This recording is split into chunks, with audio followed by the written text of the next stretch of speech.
Story RH, the podcast that makes a long story short. Welcome to all.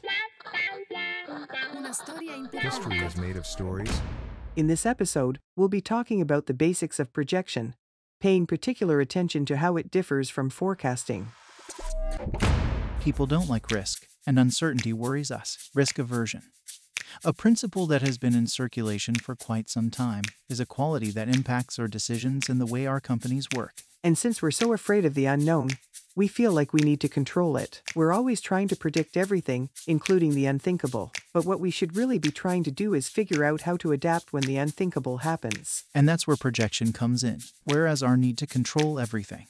And excessive forecasting can make us feel like our fate is predetermined, which actually impedes our ability to adapt when the unpredictable comes to pass. Projection helps us to accept the unexpected. So, the basics of projection, what's the story?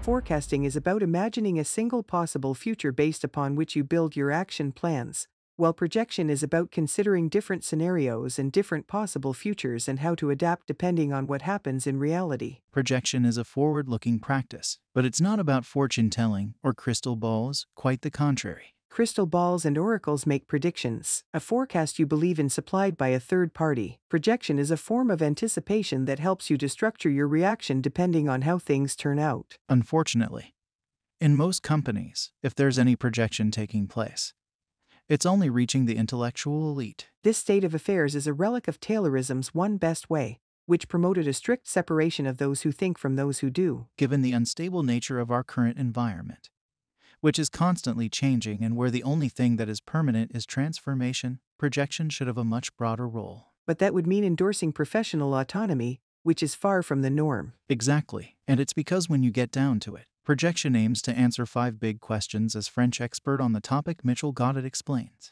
We'll go through them together quickly. The first question is, who are we? It's about knowing yourself and the characteristics of your company or team. It's about knowing your strengths and weaknesses as well as abilities, but also how these characteristics can change. Because who you are necessarily dictates what you can do. Next, you try to imagine what might happen. That's the key to the exercise, formulating hypotheses about how things might change. For example, at the height of the COVID-19 crisis, lots of companies thought about what-if scenarios.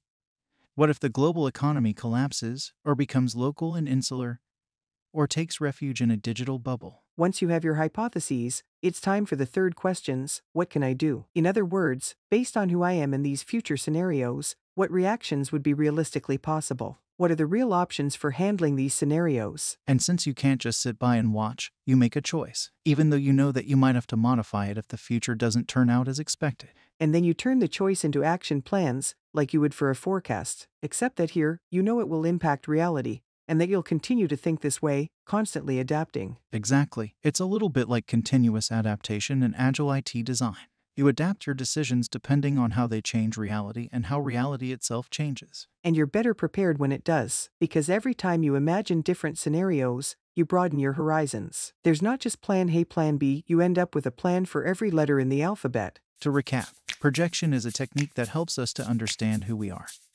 to outline several options depending on possible scenarios for the future, and to constantly adjust the response we've chosen to implement depending on what really happens. Is that right? Exactly right. Way to make a long story short.